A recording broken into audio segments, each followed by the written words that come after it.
Donc la vie, c'est une pièce de théâtre. Pour survivre dans cette pièce de théâtre, chacun joue un personnage et il y a une distribution de 9 rôles. Il y a 9 façons de voir la vie. Chaque être humain a 3 cerveaux. On a un cerveau instinctif au niveau du bas-ventre, un cerveau émotionnel au niveau du cœur et puis un cerveau au niveau de la tête qui analyse.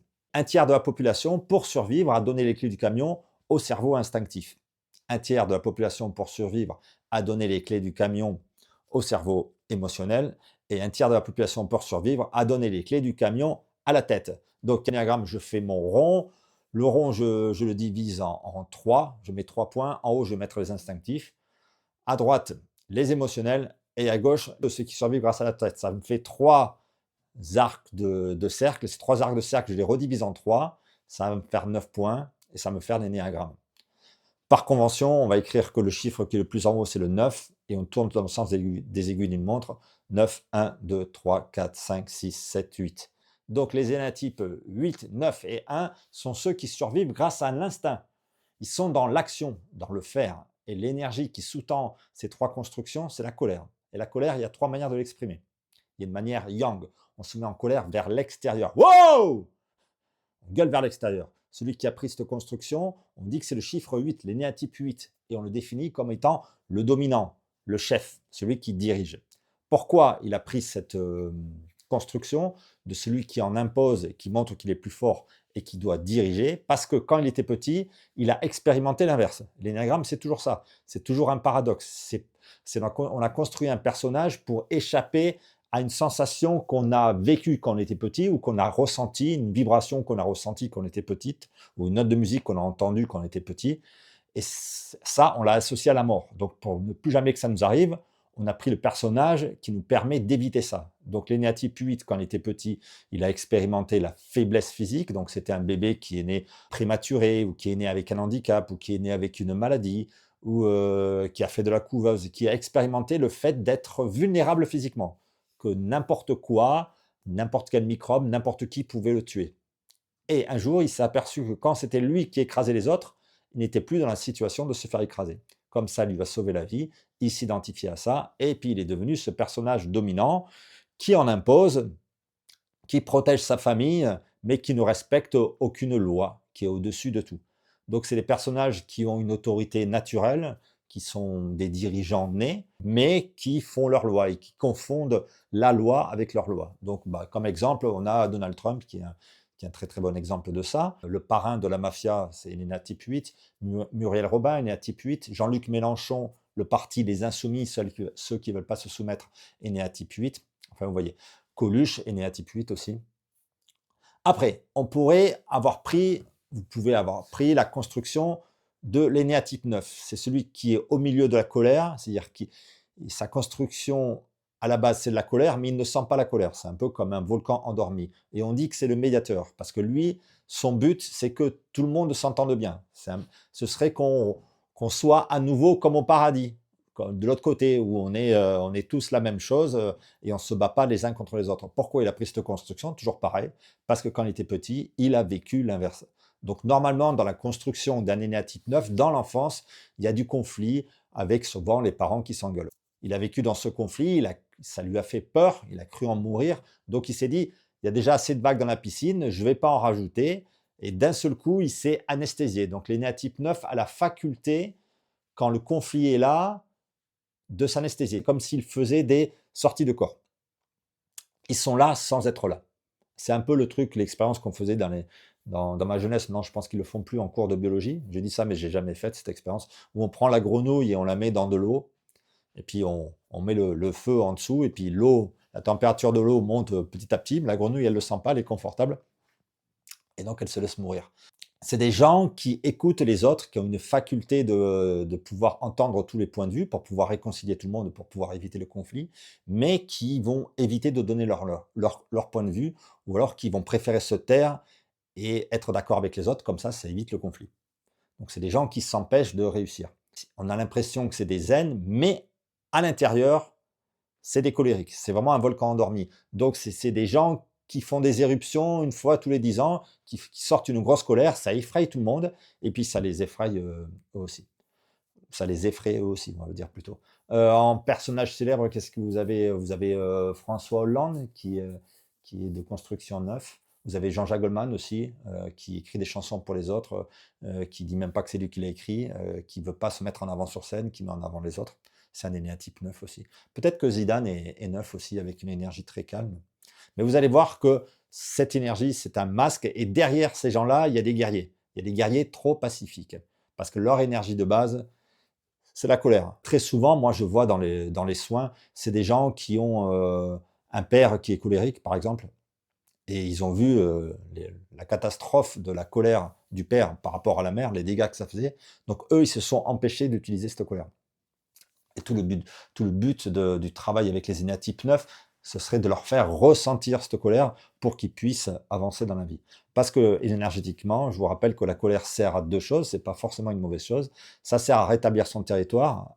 Quand on se fait envahir, c'est la colère qui permet d'éjecter l'envahisseur.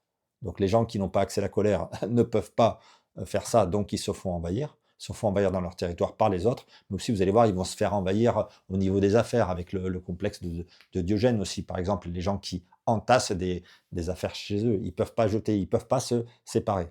C'est comme si eux n'avaient pas accepté que dans la vie, on arrive et on doit être un individu, un «je». Eux, ils veulent être un «on». Et puis la colère, ça sert à démarrer le moteur, à mettre en action la machine. Donc les 9 se privent de cette chose-là. Comme inconsciemment, le 9 a peur du conflit, il va créer le conflit. C'est comme le 8 a peur de la faiblesse, il va créer la faiblesse. Et si on prend François Hollande, c'est lui qui a vécu les attentats de Paris. C'était sûrement l'une des pires périodes des présidents de la 5e République et pourtant ça lui allait comme un gant. C'est là où il a été très bon là-dedans. C'est comme si le 9 était très bon dans le conflit, mais il n'en veut pas du conflit. Alors, après, le dernier instinctif, c'est l'énéatype 1. L'énéatype 1, c'est celui qui a pris le personnage du parfait. C'est celui qui est dans une colère yin, donc c'est dans une colère qui est retournée contre lui. Parce que quand il était petit, il était tellement libre et joyeux de vivre dans ce monde, d'expérimenter cette œuvre d'art qu'est la vie, que quelqu'un, un adulte, lui a montré que ce qu'il a fait, ça ne se faisait pas. On l'a pris la main dans le sac et on lui a pointé du doigt son erreur. C'est comme si Dieu l'avait pointé du doigt et qui lui a dit: Ça se fait pas». Ça a tellement marqué cette chose-là qu'il s'est dit: «Plus jamais ça». À partir de ce moment-là, il a arrêté d'être, espiègle et il s'est surveillé. Il a remplacé le juge externe, qui était l'adulte qui l'a jugé, par un juge interne, par une espèce de surmoi, qui le surveille tout le temps et qui l'oblige à faire les choses parfaitement pour ne plus jamais qu'il soit repris dans la position de coupable, la main dans le sac. Donc sa peur, c'est la peur de l'erreur et c'est la peur du jugement. Et comme il a peur de l'erreur et du jugement, eh bien, il va vivre l'erreur du jugement. Donc c'est quelqu'un qui met la barre très haute aux gens, mais qui se met la barre encore plus haute à lui. Quand les autres personnes qui ne sont pas type 1 le voient vivre, c'est comme si les type 1 nous montraient que nous, on était des merdes. Ça veut dire que nous, on n'y arrive pas à la cheville au niveau de la perfection. C'est un peu comme les stars qui vous montrent qu'ils ont une vie de rêve avec des femmes superbes, avec des corps superbes, avec des voitures superbes, avec de l'argent. Dès qu'ils ont un accident ou dès qu'ils divorcent, on est trop content. Il y a une partie de nous qui est trop content parce que c'est comme si on se vengeait en fait. Ça les fait retomber de leur piédestal. Et pour l'énéatype 1, c'est la même chose. Dès qu'il va faire la moindre petite erreur, en fait, il va se faire lapider. Et le pire, c'est que lui, il va être d'accord avec le jugement. C'est comme s'il était d'accord d'être coupable. Dans ce style-là, là, si on regarde les pays peuvent avoir des énéatypes aussi. On pourrait avoir le Japon, qui est sûrement énéatype 1, avec la tradition du harakiri. Vous voyez, on a fait une erreur, on prend un sabre dans un tissu de soie blanche, et puis après on se fait un trou dans le ventre avec un sens particulier. Comme ça, on se tue, il n'y a plus une goutte de sang, c'est parfait. Et le Japon, c'est le pays qui a été le plus puni au monde. C'est quand même étonnant. L'Allemagne n'a pas reçu la bombe atomique, et le Japon a reçu 2 bombes atomiques. C'est comme si eux, ils cherchaient la punition. C'est parce qu'ils se sentaient coupables. C'est comme si l'énéatype 1 pense que Dieu n'a pas fait un monde parfait et donc il est en lutte contre Dieu pour rectifier les erreurs de Dieu. Donc souvent, dans les énéatypes 1, il y a un problème avec le Père, parce que le Père, on va dire que c'est le symbole de l'Esprit. Et l'Esprit, c'est celui qui donne la structure à la vie. C'est comme s'il était en lutte contre lui. Après, on va passer dans un autre monde, les gens qui sont émotionnels, qui survivent grâce à l'émotionnel, on dit qu'ils sont dans l'image, dans le lien. C'est-à-dire que la chose la plus importante, c'est ce qu'on pense d'eux. C'est qu'est-ce que les autres pensent de moi. Donc celui qui utilise l'émotionnel de manière yang, ça veut dire de l'émotionnel donné vers l'extérieur, on dit que c'est l'énéatype 2. Normalement, c'est que des femmes là-dedans. Et la définition de cet énéatype, c'est être au service. Être au service des autres. Et pourquoi? C'est quoi l'inverse d'être au service des autres? C'est d'être au service de soi-même. Et donc les énéatypes 2, c'est des gens, moi je vais vous donner un exemple, je donne toujours celui-là parce que c'est un exemple qu'on m'a donné. C'était une petite fille, elle était premier enfant, petite princesse dans la famille, puis ses parents ont un deuxième enfant, cet enfant arrive avec un énorme handicap, et tout le monde se focalise sur son petit frère avec cet handicap, parce que personne ne sait s'il va survivre. Et donc, d'un seul coup, on délaisse la petite fille, elle est mise de côté. Et elle s'aperçoit que quand elle fait quelque chose de bien pour son frère, c'est-à-dire qu'elle lui apporte à boire ou qu'elle lui met une couverture, on la félicite, on lui redonne une place dans la famille, on lui donne quelque chose. Donc elle s'est dit, ah, c'est comme ça qu'il faut faire en fait. Donc ce qu'il faut faire, c'est m'occuper de mon petit frère. Mais comment faire pour m'occuper de mon petit frère? Ce que je vais faire, je vais ouvrir. Vous savez, on a un corps physique et puis on a d'autres corps invisibles, on a un corps émotionnel. Elle va ouvrir son corps émotionnel, elle va être poreuse au niveau du corps émotionnel, et puis elle va rentrer en empathie avec son frère. Donc comme ça, elle va sentir à l'avance ce dont il a besoin. Elle va sentir qu'il a soif, elle va lui apporter la boire. Et comme en faisant ça, ça lui redonne une place dans la famille, et que les néatypes, c'est toujours une technique de survie, en fait. Et la survie, ça va aller le plus loin possible. Comment faire pour vraiment sentir le besoin des autres? Ce qu'elle va faire à un moment, c'est qu'elle va décider d'arrêter de sentir ses propres besoins. Elle va ne sentir que le besoin des autres. Et elle va pouvoir y répondre. Elle va pouvoir se mettre au service de ce besoin. Et en faisant cela, ça va répondre à ses besoins. C'est-à-dire en rendant service aux autres, par exemple en apportant un verre d'eau à son frère, après, elle va pouvoir boire un verre d'eau. Certains livres l'appellent l'altruiste, le néatype 2, mais ce n'est pas de l'altruisme, parce que ce n'est pas de l'amour gratuit. C'est de l'amour en attente de quelque chose d'autre. On peut avoir les néatypes 2 petite fille, c'est la petite fille qui fait du charme à papa et elle s'aperçoit qu'en faisant ça, elle peut obtenir tout ce qu'elle veut. C'est un peu ce qu'on appelle la Lolita, c'est des femmes enfants. Peut-être que là-dedans, vous avez Vanessa Paradis, vous aviez l'ex-femme de Johnny Hallyday, Laetitia Hallyday, qui sont comme ça. Après, vous avez les 2 séductions, c'est des petites filles qui s'aperçoivent à un moment qu'elles ont un pouvoir sexuel et que ça fait de l'effet sur les gens, notamment sur les hommes, et qu'avec ça, elles peuvent obtenir des choses. Et là-dedans, vous avez toutes les actrices. Sharon Stone, Monica Bellucci, Marilyn Monroe, Emmanuelle Béard, presque toutes ces femmes-là sont énéatype 2. Et c'est pour ça que ces femmes-là, très souvent, passent par la chirurgie esthétique, parce que leur moyen de vivre, de survivre dans la vie, c'est la séduction. Et donc si la séduction passe par la plastique, c'est pour ça qu'elles sont obligées d'aller là-dedans. C'est pas qu'elles sont plus bêtes que les autres, c'est juste qu'il y a ce besoin absolu de plaire pour survivre. Mais c'est complètement inconscient. Après, vous avez la 2 mama, celle qui donne de l'amour, de l'affect, de l'alimentation à sa famille, ce qui lui donne un statut un peu biblique, un peu le statut de la Vierge Marie. Vous allez retrouver tous les stéréotypes de la mama italienne, celle qui apporte des pâtes dans le Grand Bleu, la mère juive, la mère arabe et tout ça. C'est des femmes qui vont avoir une certaine corpulence avec une grosse poitrine. Et après, vous avez l'infirmière. Là, il y a énormément de thérapeutes qui sont là-dedans, dans l'aide aux autres, dans le soutien aux autres. Et puis en dernier, la religieuse au service de l'amour, au service de Dieu, Mère Teresa, Amma, qui est vraiment un très bon exemple de ça. Ok, donc l'énéatype 2 donne de l'amour aux autres parce qu'elle ne peut pas savoir ce dont elle a besoin, et en donnant de l'amour aux autres, ça devrait lui donner ce dont elle a besoin sans qu'elle en ait conscience et sans qu'elle l'exprime. Et on va voir que quand ça se passe pas comme ça, elle va changer de fréquence. Et tous les énéatypes vont changer de fréquence, vous allez voir. Alors, l'énéatype 3, c'est celui qui est au milieu de l'émotionnel, donc au milieu des ressentis du cœur, et qui est au niveau 0 de l'émotionnel. C'est-à-dire qu'il est au milieu de l'émotionnel et parfois il ne sent pas l'émotionnel. On dit que c'est le gagnant. C'est celui qui veut montrer qu'il gagne. Pourquoi il veut montrer qu'il gagne? Parce qu'il veut cacher qu'il est imperdant, en fait. Dans les énéatypes 3, il y a ce truc-là. Ils réussissent, ils montrent qu'ils réussissent pour cacher qu'ils sont en échec. La peur, c'est la peur de l'échec. Là-dedans, on va retrouver tous les acteurs, Brad Pitt, Johnny Depp, Leonardo DiCaprio, Tom Cruise, Superman, tous ces stéréotypes, tous les grands sportifs qui font des exploits, qui font gagner la France, tout ça, la plupart du temps, c'est des énéatypes 3. Emmanuel Macron aussi, c'est un énéatype 3. Et ce qu'on reproche à Emmanuel Macron, c'est qu'il est froid. L'évolution de tous les énéatypes, c'est de faire mourir ce personnage pour devenir autre chose, Donc ce serait de retraverser la peur. Donc l'évolution de ces gens-là, c'est d'affronter l'échec. C'est étonnant de penser, quand vous regardez la Coupe du Monde ou les Jeux Olympiques, il y a les Jeux Olympiques en ce moment, que le but de tous ces gens-là, c'est de perdre en fait. Alors qu'ils font tout pour gagner. Alors, l'énéatype 4, c'est celui qui est dans l'émotionnel, mais qui est dans un émotionnel introverti. Donc, c'est quelqu'un qui va s'analyser émotionnellement. On dit que c'est celui qui est différent.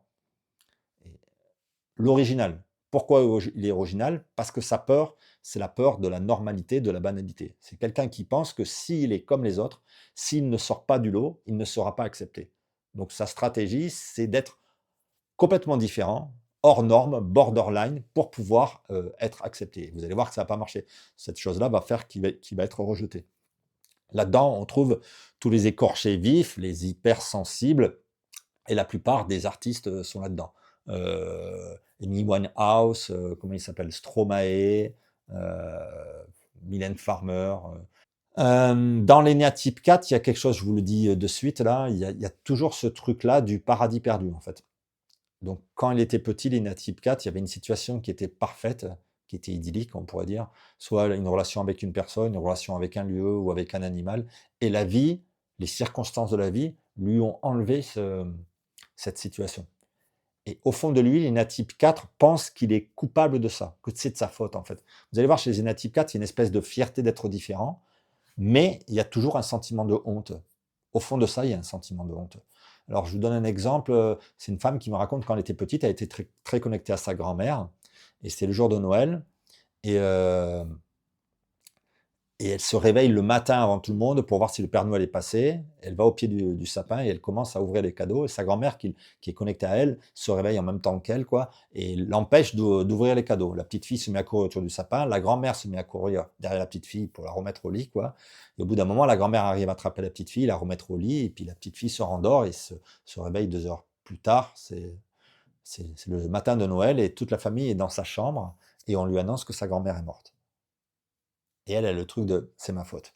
Et chez tous les 4, il y a un truc qui est de cet ordre-là. Ça fait que le 4, quand il obtient ce qu'il veut, c'est-à-dire quand il a une situation qui est parfaite, il se sent en danger absolu. C'est-à-dire que la vie pourrait lui refaire le sale coup qu'elle lui a fait dans l'enfance. Et alors, le réflexe de protection de l'énéatype 4 par rapport à ça, c'est de saboter le truc avant que la vie lui enlève. Et donc, si vous êtes énéatype 4, forcément vous faites ça. Et ça, c'est terrible, hein. C'est un truc que vous ne pouvez pas vous empêcher de le faire. Et c'est terrible aussi pour l'entourage parce qu'on ne comprend pas, en fait. C'est la personne idéale avec qui vous êtes, c'est la maison idéale, c'est le job idéal. Et pourtant, paf, il faut que vous le mettiez en l'air. À un moment, je regardais, j'étais passionné par les maisons et puis je regardais chasseur d'appart. Le but du jeu, c'était de trouver des appartements ou des maisons à des clients. Et quand je repérais une énéatype 4 ou un énéatype 4, la personne demandait quelque chose d'impossible. Avec son budget, elle voulait un loft à Paris, je sais pas, à 600 000 euros de 50 mètres carrés. C'était un truc introuvable, c'est pas possible. Et pourtant, l'agent immobilier arrivait à lui trouver. Et elle rentrait dans l'appartement, la personne, et elle trouvait ça extraordinaire. C'était exactement ce qu'il lui fallait. On attendait une semaine plus tard pour savoir si la personne avait signé une proposition d'achat.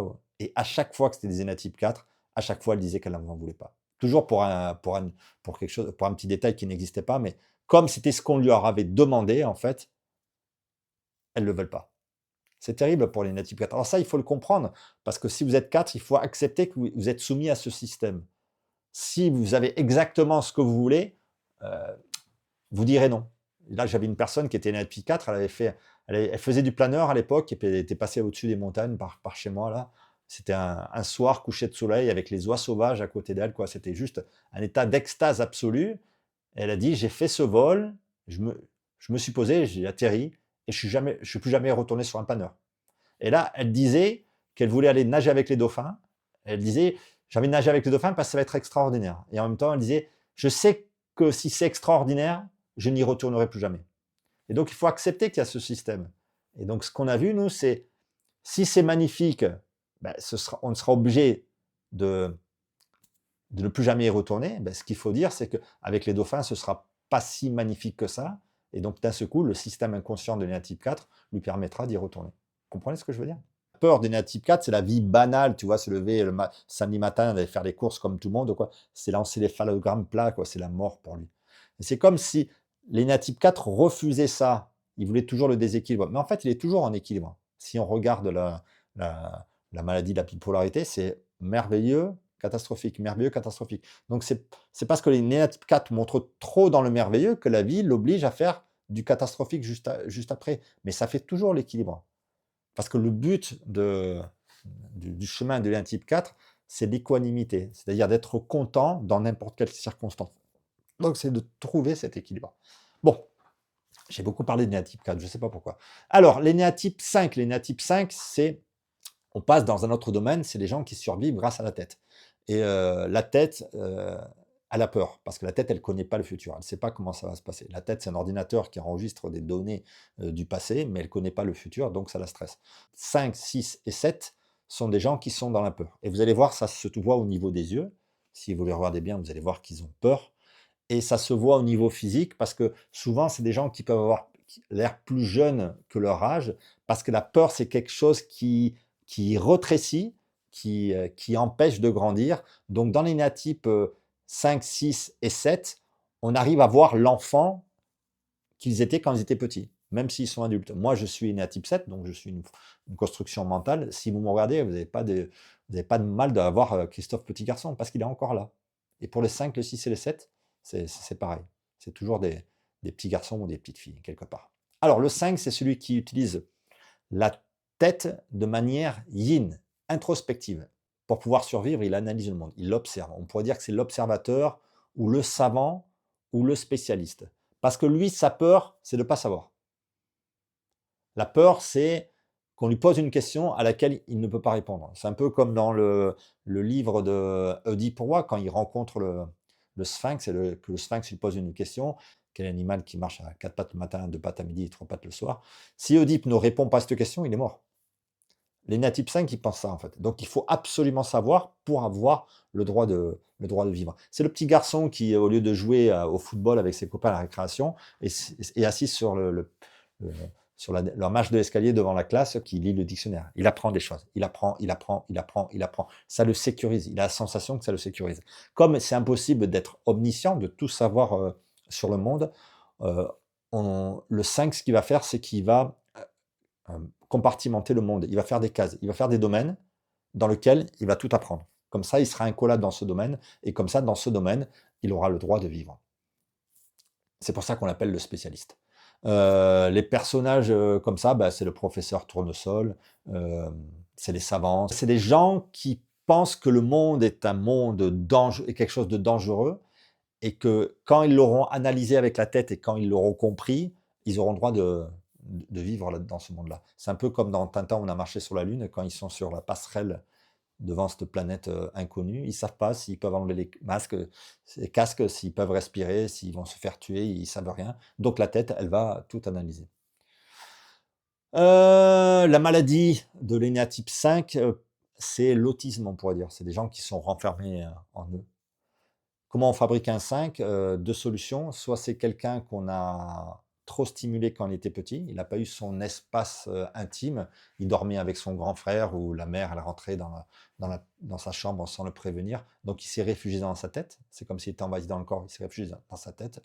Ou alors c'est quelqu'un qu'on n'a pas stimulé au niveau du corps, on l'a pas assez touché, on l'a pas assez stimulé. Il va falloir qu'il rapprenne à utiliser son corps. Après, celui qui est dans un peu plus haut là, le 6, qui est dans le mental, mais qui des fois, n'a plus de tête en fait, perd la tête, il a le mental à 0 quoi. C'est le 6, on dit que c'est le loyal. C'est l'initiative sur lequel on peut compter. C'est la personne qu'on peut compter, c'est la personne qui ne vous trahira jamais, parce que sa peur, c'est la peur de la trahison. C'est-à-dire que quand on est petit, on est censé être sécurisé par les grands, par les adultes. Mais l'énéatype 6 ne l'a pas vécu comme ça. Il n'a pas senti que le père ou la mère ou le professeur pouvait le sécuriser parce que le père était instable, parce qu'il était un peu soupolé. De temps en temps, il y avait une gifle qui partait, on ne comprenait pas d'où ça venait. Et donc, il s'est senti en danger. En danger parce qu'il ne pouvait pas reporter sa confiance sur les autres. Et donc, c'est comme s'il était en alerte rouge permanente. Et comme il utilise sa tête pour survivre, il va utiliser son cerveau pour se mettre en sécurité. Donc, ce que va faire l'énéatype 6, c'est qu'il va anticiper tous les dangers potentiels, les résoudre mentalement, comme ça il vivra dans un monde dans lequel il sera en sécurité. Donc c'est des gens qui sont tout le temps en train d'imaginer le pire, le prévoir, l'organiser, pour pouvoir vivre dans un monde dans lequel ils se sentent en sécurité. Mais ce qui est terrible là-dedans, c'est qu'ils vont créer des scénarios mentaux, toujours des scénarios catastrophes, et ils vont croire à ce scénario. C'est un peu comme Spielberg, je pense que Stéphane Spielberg était et de Construction 6. À un moment, il devait avoir peur de se baigner dans la mer, et ce qu'il a fait, donc il a inventé un immense requin, très très dangereux, pour à la fin réussir à tuer le requin. À la fin de son film, il est dans la mer, il réussit à tuer le requin, et donc d'un seul coup, lui, il peut se baigner tranquillement dans la mer. Mais en faisant ça, il a transmis la peur des requins au monde entier. Ça, c'est l'énéatype 6. Donc c'est quelqu'un qui est énormément dans sa tête. Et quand ça marche plus, en fait, quand la tête, elle surchauffe et qu'elle n'arrive plus à trouver des solutions et à anticiper, en fait, il disjoncte. C'est un peu comme une poule à qui on coupe la tête et qui se met à courir. Donc c'est pour ça que c'est des gens qui sont mentaux, mais d'un seul coup, il y a les fils dans la tête qui se touchent et le mental ne marche plus. Le dernier énéatype, c'est l'énéatype 7. C'est celui qui utilise le mental de manière yang. Ça veut dire qu'il va projeter du mental sur l'extérieur, il va projeter de l'imaginaire sur l'extérieur. On dit que c'est le joyeux, c'est le Peter Pan. La peur qui est derrière, c'est la peur de la tristesse, de la contrainte, de l'enfermement. C'est comme si l'énéatype 7, il sentait la vibration de tristesse qui est dans le monde. Pour tous les énéatypes, c'est pareil, vous allez voir. L'énéatype 8, il sent la faiblesse d'être dans un corps humain. Si on regarde de l'autre côté, quand on est pur esprit, il ne peut rien nous arriver. Dans un rêve, il ne peut rien nous arriver. On ne peut pas nous tuer, il ne peut rien nous arriver, quoi. De l'autre côté, quand on est l'océan, il ne peut rien nous arriver. Par contre, quand on arrive sur Terre et qu'on est une goutte extraite de l'océan, quand on rentre dans un corps, d'un seul coup, on est vulnérable. Et celui qui sent cette fréquence de vulnérabilité, c'est l'énéatype 8. Le 9, il sent qu'on est séparé des autres, de l'ensemble, alors que de l'autre côté, on est juste un seul ensemble. Celui qui sent cette séparation, c'est l'énéatype 9.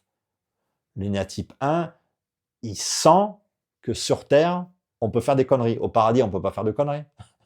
Il n'y a que nous. Il n'y a que nous. On ne peut pas faire de conneries. Sur Terre, on peut faire des conneries. Donc, celui qui sent la culpabilité de cette erreur, c'est l'énéatype 1. Celui qui sent que sur Terre, d'un seul coup, on a des besoins, alors que de l'autre côté, on est pur esprit, on n'a aucun besoin, quoi. C'est l'énéatype 2. Celui qui sent que sur Terre, on peut être en échec, c'est l'énéatype 3.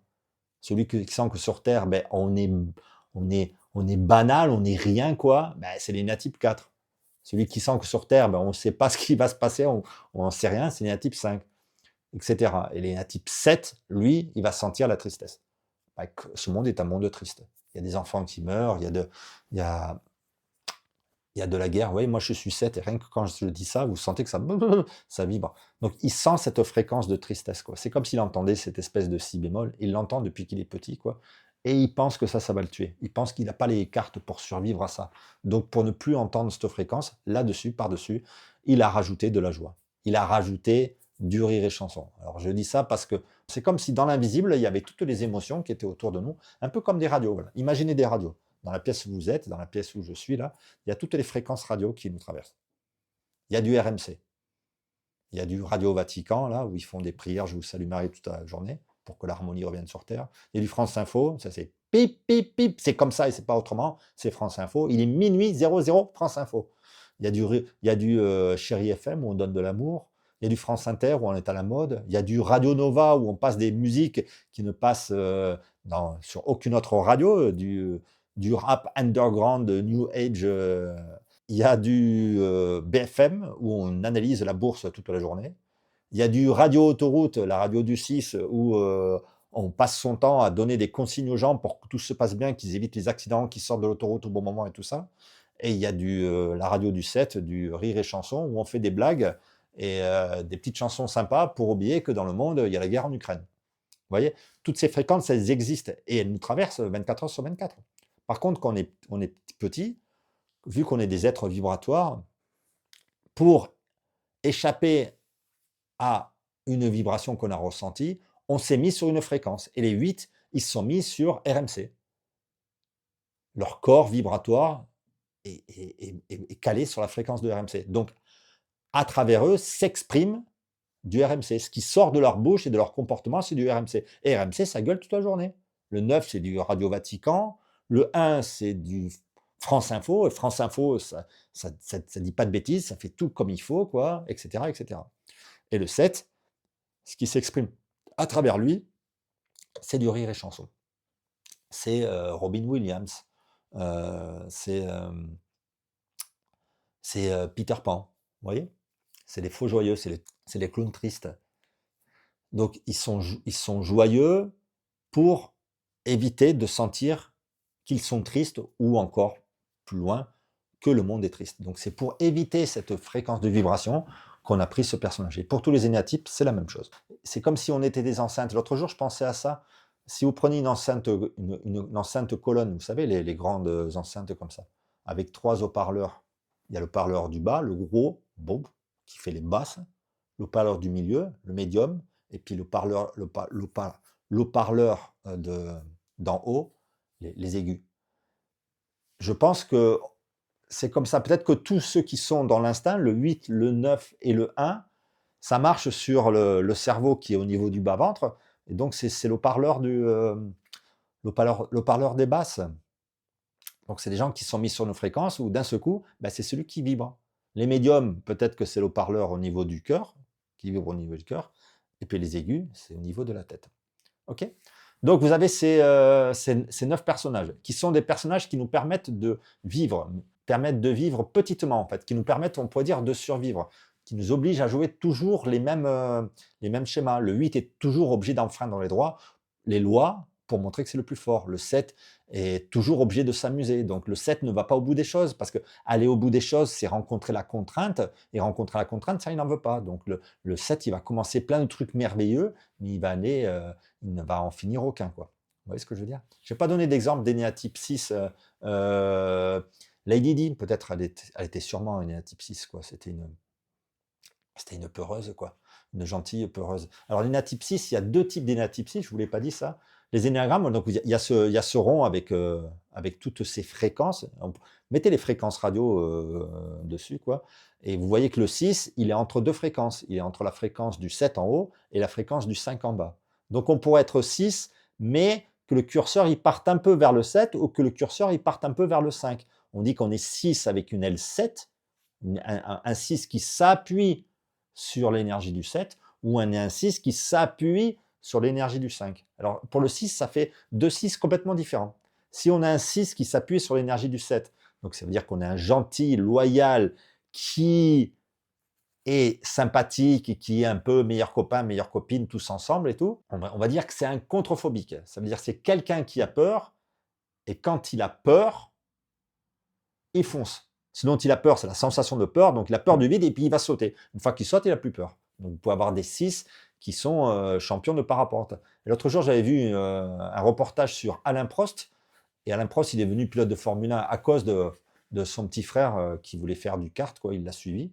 Et lui, ce qui l'effrayait tout le temps, c'était la sécurité. Il dit, j'ai jamais roulé à 100% sur une course de Formule 1. Jamais, jamais, jamais. Donc je me dis, c'est un 6, c'est un peureux qui a peur de la vitesse et qui roulait à 350 km/h dans les virages. Vous voyez? Mais vous pouvez être un 6 aussi avec une L5, ça veut dire un 6 un peu taiseux, un peu renfermé sur lui, un peu dans les livres, la lecture et tout ça. Et ça va faire un 6 différent. On va dire que ça va être un 6 phobique. Vous avez peur de tout, mais cet L5 va vous empêcher d'agir. Vous avez peur, et d'un seul coup, vous n'agissez pas. Tandis que le 6 contrephobique, quand il a peur, il fonce. Alors, une fois qu'on a fait un tour de ça, on voit que c'est des personnages qui ne sont pas figés. Quand on regarde l'énéagramme, on voit qu'on a 3 positions. C'est comme si on pouvait exprimer 3 fréquences de radio pour chaque énéatype. Si on prend l'exemple du 8. Le 8 est toujours obligé de montrer qu'il est le plus fort, pour cacher qu'il est le plus faible. Quand ça ne marche plus, quand le fait de montrer qu'on est le plus fort, de gueuler plus que les autres, de montrer ses muscles, n'arrive plus à cacher le fait qu'on est vulnérable et que d'un seul coup, on pourrait se faire tuer, pour ne pas se faire tuer, l'énéagramme explique que instantanément, l'énéatype 8 va changer de fréquence. Il va changer de station, et d'un seul coup, il va aller se réfugier dans la station du 5, il va exprimer les mauvais côtés du 5. En clair, pour le 8, c'est le 8, il va dire « je vous emmerde, allez tous vous faire foutre » et il va se replier. Il va partir dans une cabane dans la forêt et on n'entendra plus parler de lui. Il va se cacher pour ne pas se faire tuer. Donc le 8, quand il va mal, il va s'isoler. Et ça, c'est le plus intéressant pour reconnaître son énéatype, parce que quand on explique l'énéagramme, on arrive à se reconnaître un peu dans toutes les cases. Mais par contre, quand on est en stress, la réaction est toujours la même. Donc si vous êtes 8, quand vous êtes en stress, vous vous isolez. Vous vous barrez, vous vous cassez. OK? Et l'évolution du 8, ce serait... Alors, donc on fait des flèches comme ça, je vais y aller doucement. Donc, l'énéagramme explique qu'il y a une flèche entre le 8 et le 5. Donc, c'est là où va l'énergie. L'énergie du 8 glisse vers l'énergie du 5. On dit que le 8 se désintègre dans le 5. Le 5, celui qui fait les choses de manière rationnelle, qui fait que des choses intelligentes, qui ne fait pas n'importe quoi, quand il va mal, c'est-à-dire quand le fait de tout apprendre n'arrive plus à cacher le fait qu'il ne sait pas quoi, c'est la phrase de je sais, toute ma vie j'ai dit je sais, maintenant aujourd'hui je sais que je ne sais rien, mais ça je le sais. Pour ne pas affronter ce vide de ne pas savoir, en fait, le 5 va changer de fréquence, il va prendre les mauvais côtés du 7. Et le 7, c'est celui qui s'amuse. Donc le 5, qui est quelqu'un de très rationnel, qui réfléchit vraiment beaucoup avant de faire quelque chose et qui ne fait pas n'importe quoi, quand il va mal, il va se mettre à faire n'importe quoi. Il va prendre les mauvais côtés du 7. Il va se mettre à picoler ou à jouer à des jeux débiles sur Internet, à la crapette, tu sais, les jeux avec les cartes comme ça, débile. Mais ça va lui permettre d'éviter de sentir ce vide mental. Au niveau du vide, les 5, ils ont souvent ce truc-là, la peur du vide, la peur du vertige, la peur de ce vide abyssal, de tomber dans la matière et de ne pas savoir. Un jour, il y avait un 5 qui m'avait raconté qu'il avait ce truc d'un escalier, le rêve d'un escalier qui descend comme ça, et puis d'un coup, il n'y a plus de marche. C'était effrayant pour lui. Donc le 7, celui qui fait toujours le con, qui est toujours positif, qui crée dans son imaginaire un monde merveilleux dans lequel il n'y aura pas la souffrance et la tristesse. Quand ce système ne marche plus, quand le fait de créer du positif n'arrive plus à cacher cette fréquence de tristesse et d'enfermement, pour ne pas tomber dedans et en mourir, le 7, ce qu'il va faire, c'est qu'il va changer de fréquence instantanément, hop, et il va partir dans le 1, et il va exprimer les mauvais côtés du 1. Donc il va passer de quelqu'un de très détendu, très cool, très relax, très ouvert d'esprit au niveau du corps, très nonchalant comme ça, à quelqu'un de très rigide. C'est comme ça et pas autrement. Donc si vous êtes 7 ou vous connaissez des 7, ou si vous les connaissez intimement, vous allez voir que tout le monde à l'extérieur pense que c'est des gens cool, mais les gens de la famille savent qu'ils ne sont pas si cool que ça. Même des fois, ils ne sont pas cool du tout. C'est-à-dire qu'ils passent de quelque chose de très ouvert d'esprit à quelque chose de très obtus. C'est comme ça et pas autrement. Et d'un seul coup, vous allez voir que dans chaque énéatype, c'est ça. Quand on fait ce changement de fréquence, c'est-à-dire quand on va dans notre désintégration, quand on change de fréquence de radio, il y a toujours 3 choses en nous qui changent. La posture corporelle, puisque d'un seul coup, on va sur une fréquence, et comme notre corps, c'est un corps vibratoire, si on lui met une autre fréquence, la posture va changer. Moi, en tant que 7 qui va dans le 1, je sens que je rigidifie. La voix va changer. L'intonation de la voix va changer. On n'est plus sur la même radio, donc ça ne parle pas pareil. Et le vocabulaire va changer. Et le regard va changer. Toujours ces 3 trucs. Moi, il y a mon regard qui se fixe. J'ai les yeux qui se fixent et j'ai le regard noir comme ça. Donc, essayez d'observer ça chez vous quand vous faites ce changement, quand quelqu'un appuie sur votre bouton rouge et que vous disjonctez, il y a toujours ces 3 trucs. La position corporelle, la voix, ce que vous dites, le contenu de votre parole et votre regard. Donc le 7 va passer de quelqu'un de très cool à quelqu'un de très, très obtus et très critique. C'est-à-dire que le 1, il voit les défauts, et le 7 qui va aller dans le 1, il va prendre les défauts du 1, donc il va voir le défaut des gens et il va leur dire. Et d'un seul coup, ça va créer le conflit et ça va mal se finir. Mais il préfère s'engueuler avec les gens très très fort plutôt que de mourir de tristesse. Le 1, c'est celui qui fait les choses parfaitement et qui survit grâce à son instinct. Quand il va mal, ça veut dire quand le fait de tout faire parfaitement n'arrive plus à cacher le fait que il est coupable, il est dans l'erreur. Pour ne pas montrer son erreur, se faire juger et en mourir, le 1 va changer de fonctionnement, et lui, ça va être terrible aussi. Enfin, pour tous, les énéatypes, c'est terrible, mais pour le 1, ça va être très très fort, puisque il va passer d'un fonctionnement instinctif, à faire des choses, à un fonctionnement émotionnel introverti. Oui, il va prendre les mauvais côtés du 4. Donc d'un seul coup, il va passer dans un émotionnel dépressif, et il va se faire bouffer par une énergie au niveau du cœur qui va lui dire qu'il est une merde. C'est un peu comme, moi j'appelle ça l'araignée noire, là, La Veuve Noire. Si vous regardez il y a des films qui sont sortis, des adaptations de Blanche-Neige au cinéma. Il y en a un qui s'appelle La Reine et le Chasseur, je crois, où à un moment, la méchante, qui est jouée par une actrice qui était aussi un ex-mannequin top model, je ne sais plus comment elle s'appelle, qui est sûrement Enya type 1, où elle arrive à un moment, elle faisait une publicité où elle se déshabille, on la voit de dos, elle se déshabille, et elle rentre dans un bain dans un bain d'or. Je ne sais plus comment c'est. Je crois que c'est pour Christian Dior, que c'était le parfum de Christian Dior, que cette pub. Bref, Charline Theron, je crois qu'elle s'appelle. Je crois que c'est ça. Et donc dans ce film, elle joue la méchante, la sorcière, et elle demande à un chasseur d'aller prendre Blanche-Neige, de l'amener dans la forêt et de la tuer. Et donc elle est dans son château et elle demande au miroir: «Miroir, miroir, dis-moi qui est la plus belle». Elle pense que Blanche-Neige est morte, parce qu'avant c'était Blanche-Neige la plus belle. Et le miroir lui répond: «Je suis désolé, c'est encore Blanche-Neige». Et là, elle s'aperçoit que le chasseur n'a pas fait son office et elle jette un sort. Elle jette un sort sur la forêt et c'est vachement bien fait au niveau du film, quoi. On voit une encre noire qui se répand sur la forêt et qui tue tout le vivant, en fait. C'est comme si c'est une énergie qui bouffait le vivant. Les animaux, les arbres, tout ça, toute la vitalité est bouffée. Et à un moment dans le film aussi, et je pense que c'est cette énergie que le 1 rencontre quand il va dans le 7. Et dans le film aussi, à un moment, il y a un chevalier qui lui tient tête. Elle l'appelle, la sorcière appelle le chevalier comme ça, et elle lui met la main sur le cœur, et en lui mettant la main sur le cœur, on sent qu'elle lui bouffe sa vitalité, et d'un seul coup, la personne vieillit. Elle perd toute sa vitalité, elle vieillit, et elle meurt en tant que squelette, quoi. Et je pense que l'énéatype 1, quand il va mal, il va là-dedans. Alors, ce qui se passe pour l'énéatype 1, quand est-ce qu'il disjoncte, en fait? C'est quand il n'arrive plus à montrer qu'il n'a pas fait d'erreur, c'est-à-dire qu'il n'arrive plus à être parfait. Et à ce moment-là, comme il n'arrive plus à être parfait, parce que même s'il fait tous les efforts du monde, il ne pourra pas y arriver, parce que ça ne tient pas qu'à lui, en fait. Euh, il peut y avoir des grèves SNCF, il peut y avoir des choses comme ça, des éléments extérieurs qui font que même s'il fait tout pour être parfait, eh ben, au résultat, il ne le sera pas. Il va être coupable, quoi.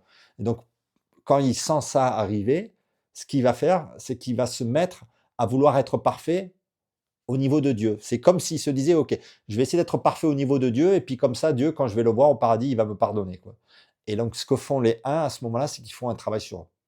Ils entament un chemin de développement personnel, ils entament un chemin spirituel, et là, d'un seul coup, paf, ils partent dans la déprime.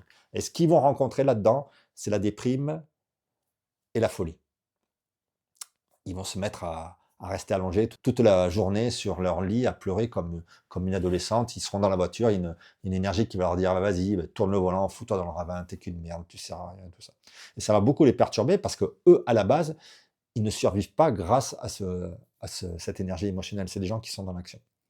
Ça, c'est les 1. Énéatype 4. L'énéatype 4, quand il va mal, c'est-à-dire quand le fait d'être différent, super sensible et tout ça, n'arrive plus à cacher le fait qu'il est quelqu'un de banal comme tout le monde, et donc qui va en mourir d'être quelqu'un de banal, il va changer de fréquence, mais lui, il va passer d'un fonctionnement émotionnel à un fonctionnement émotionnel. Il va passer du 4 à la station 2. Il va passer de Radio Nova à Chéri FM, j'exprime l'amour et je m'identifie à l'amour.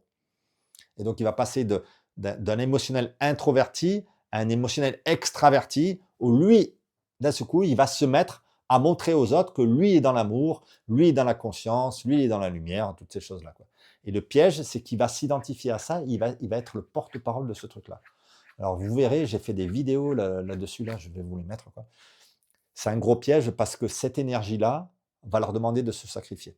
Mais ça peut aller loin, ça peut être le sacrifice jusqu'à la mort, hein. C'est comme s'il fallait se sacrifier pour cette lumière. Chez les Incas, quand la récolte de maïs était mauvaise, on faisait un gros rituel et on demandait à une vierge de se jeter dans le feu pour apaiser les dieux et pour que la récolte devienne bonne. Eh bien, celle qui va lever la main pour se jeter dans le feu, c'est l'énéatype 4. Donc ça, c'est le gros piège. C'est le gros piège, parce qu'elles peuvent penser que d'un seul coup, elles sont dans un chemin de développement spirituel, et elles vont se faire bouffer par ça. Elles vont se faire bouffer par une énergie qu'on appelle la demoiselle blanche. L'énéatype 2, c'est celui qui est à la base obligé de servir les autres, obligé de servir l'amour, obligé de servir la conscience, l'humanité et tout ça, parce qu'il ne peut pas reconnaître ses besoins. Alors quand ça marche plus, ça veut dire qu'en faisant tout pour les autres, je n'obtiens pas ce dont j'ai envie, pour ne pas être obligé d'aller voir ce dont j'ai envie et de le dire, ce qui me tuerait, l'énéatype 2, il va changer de fréquence, Alors lui, ça va être très, très flagrant et très, très, très facile à voir. Il va passer d'un seul coup d'un émotionnel très, très gentil, où on parle dans le cœur, comme ça, on est dans l'amour, à quelque chose de très virulent, vu qu'il va prendre les mauvais côtés du 8, le dominant physique. Donc, c'est des personnes très, très gentilles qui, en un millième de seconde, vont devenir des tueuses vulgaires. J'ai regardé là dernièrement des vidéos sur la ministre de la Justice aux États-Unis, là, Bondi, elle s'appelle là, c'est une d'eux, hein, et elle était devant tous les membres du Congrès parce qu'il y avait un audit sur elle, quoi, et sur ce qui s'était passé sur l'affaire Epstein. Oh, elle est partie dans le 8, elle les a tous insultés, c'est terrible. C'est terrible. Si vous êtes deux, vous savez que vous avez ce côté-là. Vous avez un côté très gentil et vous avez un côté très, très, très, très, très puissant où vous pouvez défoncer tout le monde. Mais vraiment défoncer. Parce que d'un seul coup, vous devenez l'énéatype le plus puissant physiquement de tous les néagrammes. Et donc, c'est comme si, après tout ce que j'ai donné aux autres, ils m'ont pas donné ce que j'attendais, ces enculés, je les tué. OK? Et ça, c'est le piège. Le piège, c'est de tomber dans la vengeance. L'avantage, c'est qu'on est dans la puissance, et l'avantage, c'est qu'on échappe à Chérie FM. Mais le piège, c'est d'aller dans la vengeance, parce que vous allez voir, il y a une troisième position, qui est la position de l'évolution. L'évolution des énéatypes 2, c'est pas de décapiter tout le monde, même si elles en ont la possibilité de la puissance. OK? Donc, vous avez cette figure qui fait 8, enfin, on va partir du 1, qui fait 1, quand il va mal, il va dans le 4, 2, 8, 5, 7, 1, 4, 2. Ça fait une espèce d'étoile à deux pattes un peu bizarre, là. Donc, vous avez cette figure dans l'énéagramme et après, vous avez une autre figure pour les énéatypes 9, 6 et 3. Pour tous ceux qui sont au niveau du 0. Le 9 qui est au centre de la colère mais qui ne ressent pas la colère. Le 3 qui est au centre de l'émotionnel mais qui ne ressent pas son cœur, qui ne ressent pas ses émotions. Les grands sportifs, ils disent qu'en fait, ils font tous ces efforts. Ils veulent devenir champion du monde pour ressentir une émotion. Tout ça, c'est pour ressentir leur émotion. C'est pour rouvrir le cœur. Parce que le 3, je ne vous l'ai pas dit, mais le 3, très souvent, quand il était petit, il était très ouvert au niveau de l'émotion. Très, très ouvert émotionnellement. Et un jour, il a ouvert son cœur trop, trop fort. Par exemple, un petit garçon qui a offert un bouquet de fleurs ou une bague à une petite fille quand il avait 5 ans. Et la fille s'est tellement moquée de lui, il l'a envoyé balader, s'est tellement moqué de lui qu'il a dit « Ok, je ferme mon cœur. Et maintenant, je vais devenir ce que les gens attendent de moi. Il va devenir une image. Il ne va plus être lui-même, il va être une image. » En fait. Alors, le 9, quand il va mal, c'est-à-dire le 9, c'est quelqu'un de colérique qui ne veut pas utiliser sa colère et qui veut que tout le monde soit dans l'harmonie et qu'on évolue dans un monde où on est dans la paix, pour que lui se sente bien en fait.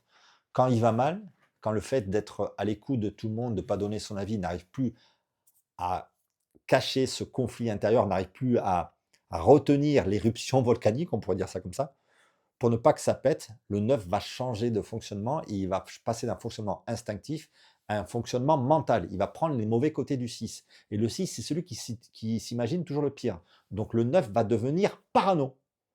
Et alors c'est assez rigolo, moi je l'ai remarqué dans les vidéos, d'un seul coup, il va se mettre à parler au nom du collectif. Il va dire on nous manipule, le système nous manipule, on nous fait payer des impôts, on nous arnaque. Et c'est comme si d'un seul coup, il devenait complotiste. Et le but du jeu, j'ai l'impression, le but du jeu, c'est de créer la révolution. C'est comme s'il parlait à l'ensemble, au peuple, au nom du peuple, pour que le peuple se soulève et pour que le peuple fasse tomber ce système. Et comme ça, il y a un nouveau système qui va arriver dans lequel il n'y aura pas de conflit. Ce qu'il faut comprendre, c'est que les 9, ils ont l'air très zen comme ça, mais à la base, c'est des guerriers. Il y a un film qui est assez extraordinaire sur ça, qui s'appelle Gladiator, avec Russell Crowe. Je pense que Russell Crowe est un 9. Si vous allez voir des vidéos de Russell Crowe dans la vie, quand il ne joue pas la comédie, quoi, c'est un homme très très calme, un peu mou comme ça, un peu gros. Et d'un seul coup, je ne sais pas pourquoi, je ne sais plus qui c'est qui avait fait c'est Oliver Stone, je crois, qui avait fait Gladiator. Et c'est un génie, Oliver Stone, parce qu'il a dit je vais donner le rôle principal à Russell Crowe.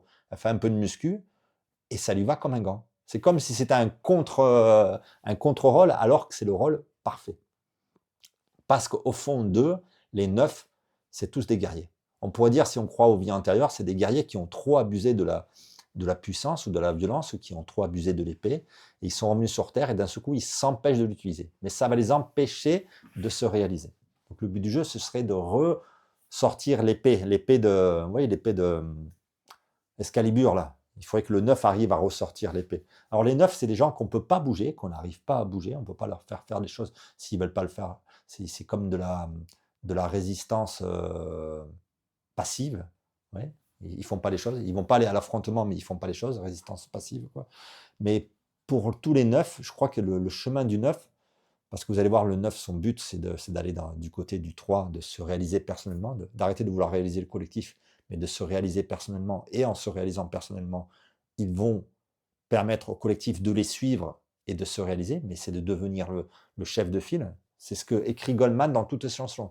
Toutes les chansons de Goldman, où c'est lui, c'est vraiment un zen, mais si vous écoutez les chansons de Goldman, c'est pour être le premier, j'irai au bout de mes rêves, avec ma guitare à la main, j'ai peur de rien, encore un matin. Toutes ces chansons sont des odes à la réussite personnelle et à sa réussite personnelle.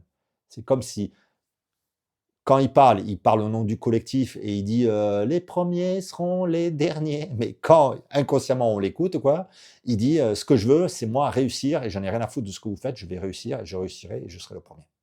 Et ça, c'est son évolution.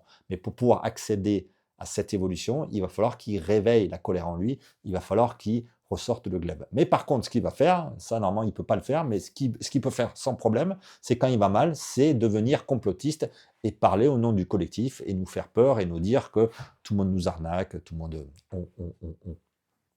Donc si vous êtes 9, regardez ça, regardez quand est-ce que vous dites on, parce que vous allez voir, il y a la solution là-dedans. Et le 6 qui est un mental, quand le fait de tout prévoir n'arrive plus à le sécuriser, ça chauffe dans sa tête. C'est comme si je fais un montage vidéo et d'un seul coup je mets trop de données, mon microprocesseur il va chauffer. Et pour pas que la tête elle pète, le 6, ce qu'il fait, c'est qu'il va disjoncter, pouf, et il va partir dans le 3. Et on dit qu'il va aller dans l'hyperactivité. Donc il va faire des trucs à fond, il va faire des trucs avec le corps pour faire redescendre la tête. Alors moi, avec les expériences que j'ai, parce que je vous explique l'énéagramme, mais surtout, moi, je le comprends, l'énéagramme, ça fait des années maintenant que j'accompagne les gens, que j'écoute leurs histoires, et plutôt que de lire les livres, en fait, j'écoute l'histoire des gens et j'essaie de comprendre l'énéagramme de manière concrète comme ça. Et pour les 6, j'ai l'impression qu'il y a deux choses, quoi. Soit ils s'épuisent physiquement en allant faire du vélo ou en rangeant la maison ou en étant de l'hyperactivité pour faire redescendre la tête, soit j'ai l'impression que c'est les 6 contrephobiques qui font ça, qui vont dans cet épuisement physique, mais les 6 qui ont une L5, les 6 phobiques, j'ai l'impression que pour faire descendre la tête, ils se gavent d'informations. Ils abrutissent la tête, quoi. Ils apprennent, et comme ça va calmer le cerveau. Mais le 6, il va d'un seul coup partir dans le 3, quoi qu'il en soit, quoi. Et d'un seul coup, il va se faire avoir par le démon du 3, là, par le côté émotionnel qu'on appelle la demoiselle blanche. Et moi, j'ai l'impression qu'il va se placer au nom de l'innocence. Il va d'un seul coup jouer la petite fille ou le petit garçon innocent pour s'en sortir. J'ai cette sensation. Je vais pas aller trop loin là-dessus parce que sinon la vidéo elle fait déjà 58 minutes, elle va durer 4 heures. Le 3, donc le 3 c'est celui qui est gagnant, qui veut montrer qu'il gagne pour ne pas montrer que c'est un loser, quoi, en fait. Qu'est-ce qui va se faire quand le fait de se fixer des objectifs, de réussir ses objectifs, ne va pas lui certifier qu'il ne va pas montrer qu'il est un loser. C'est-à-dire que, par exemple, si on prend un sportif, le sportif, ok, Usain Bolt, donc c'est l'homme le plus rapide sur Terre pendant 15 ans. Mais à un moment, le physique, ça ne suit plus, quoi. Le sportif, il vieillit. Donc, Usain Bolt, qu'est-ce qu'il a fait? Il a fait les Jeux Olympiques de trot, ou les championnats du monde de trot en Angleterre. Je sais pas, à Londres, je ne sais plus si c'était les JO ou les championnats du monde.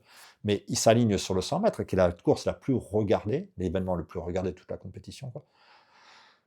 Il part, et les 10 derniers mètres, il se fait doubler par un Américain qui était un ancien dopé. Donc, il affiche devant l'ensemble de l'humanité, presque, je ne sais pas combien de personnes sur Terre qui ont regardé cette course, quoi, qu'il est un loser. Et vous irez revoir ces images, quoi.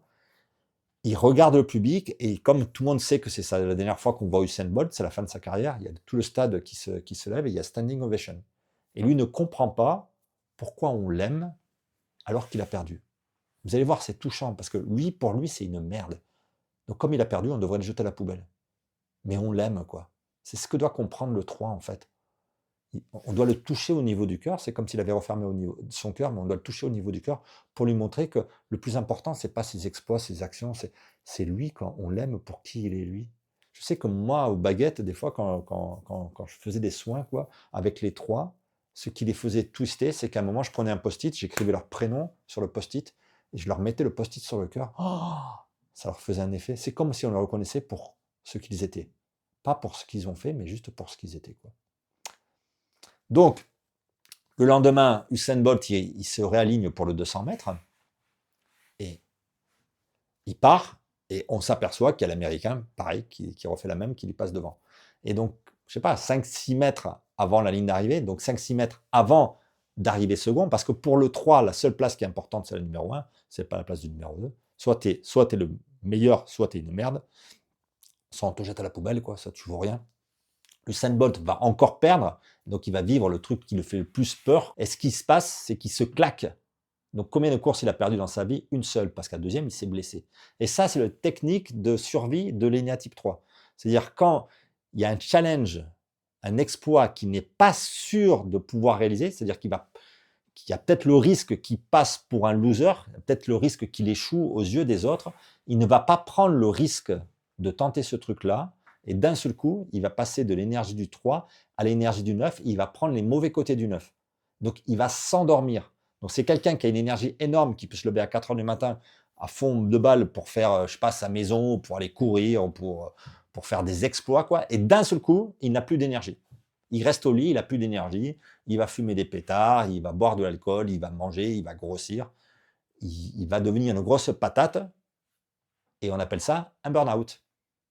Donc les gens qui font des burn-out, souvent c'est des 3, c'est juste parce que en fait, il y a un objectif qu'ils n'étaient pas sûrs de réussir, et d'un seul coup, ils vont au compteur électrique et pouf, ils baissent les fusibles, et il n'y a plus d'énergie. Alors pour que ça reparte, ce qu'il faut, c'est leur redonner, ou qu'ils se redonnent un objectif qu'ils sont sûrs de réussir, et paf, d'un seul coup, c'est reparti comme un 40. Vous voyez? Donc le 3, quand il va mal, il va dans le 9. Là, on a toute la figure de l'énéagramme. Alors vous voyez cette figure, il y a des flèches. Il y a une espèce de triangle. L'énergie du 9 glisse vers le 6, l'énergie du 6 glisse vers le 3, et l'énergie du 3 glisse vers le 9. Et après, vous avez l'énergie du 1 qui glisse vers le 4 qui va vers le 2 qui va vers le 8 qui va vers le 5 qui va vers le 7, et le 7 qui va vers le 1. Et l'énéagramme explique que l'évolution du personnage, le but de tout ça, c'est qu'on devienne le personnage qui est à l'inverse de notre flèche. Je m'explique. Le but du jeu, ce serait l'évolution du 8, ce serait d'aller dans le 2 et d'exprimer les bons côtés du 2. La flèche, elle va du 2 au 8, et l'évolution du 8, ce serait d'aller dans le 2 et d'exprimer les côtés du 2. C'est-à-dire de mettre sa puissance au service de l'amour. Moi, j'avais fait des soins avec des 8 un jour, là. J'avais une 8 qui était venue en soins, et puis ça l'avait beaucoup bougé parce qu'elle avait envoyé chier son père, elle avait foutu son père en tôle et tout ça. Là. Et puis elle avait morflé. Les 8, comme ils ne veulent pas plier, ils ne veulent pas se soumettre, avec le but du jeu, ce serait qu'ils se soumettent, à un moment, en fin de vie, ils vont casser. On pourrait dire que le 8 qui évolue pas, il va finir en fauteuil roulant, il va se faire caca dessus, il va supplier pour qu'on lui essuie les fesses, et d'un seul coup, ça le fera évoluer parce que ça va lui faire revivre la peur de la vulnérabilité, et puis ça va dégonfler son personnage. Et donc, cette personne-là, à un moment, dans la séance, là, baguette énéagramme, là, que je lui faisais, d'un seul coup, elle me dit, ça sent l'encens dans ta pièce. Qu'est-ce que tu as mis comme encens? Et moi, j'ai dit, j'ai pas mis l'encens. Elle me dit, te fous pas de ma gueule, ça sent l'encens dans ta pièce. Qu'est-ce que tu as mis comme encens? Parce que les 8, ils sont cash, ils disent ce qu'ils pensent. Ce qui est super avec les 8, c'est que, comme ils veulent montrer qu'ils ont peur de personne, ils vous disent ce qu'ils pensent. Si un 8 vous dit que c'est de la merde, c'est que c'est de la merde. S'il vous dit que c'est bien, c'est que c'est bien. Moi, j'adore les 8 pour ça. Parce qu'au moins, on sait sur quoi s'appuyer, sur quel pied danser. Et donc, je lui dis, non, ça sent pas. Elle me dit, arrête de dire n'importe quoi, Christophe, chez toi, ça sent le sacré. Et là, j'ai compris, en fait. C'est comme si le 8, son but du jeu, c'était de se mettre au service du sacré, de se mettre au service d'une énergie plus grande que lui, qui reconnaisse qu'il n'est pas le plus fort, qu'au-dessus de lui, il y a une énergie plus grande, qu'on pourrait dire Dieu ou le sacré, on appelle ça comme on veut, et qu'il se mette au service, qu'il mette sa puissance au service de cette énergie. Et ça fait Coluche qui construit les restos du cœur. Vous voyez ce que je veux dire? Donc ça, c'est l'évolution. Donc pour tous les énéatypes, c'est ça. Il faut prendre l'inverse de la flèche. Donc l'évolution du 8, c'est d'aller dans le 2, d'aller dans le sacré. L'évolution du 7, c'est d'aller dans le 5. Donc le 7, son évolution, c'est de devenir un savant, c'est de comprendre les choses, c'est d'étudier. Alors que le 5, le 7, il fait que s'amuser.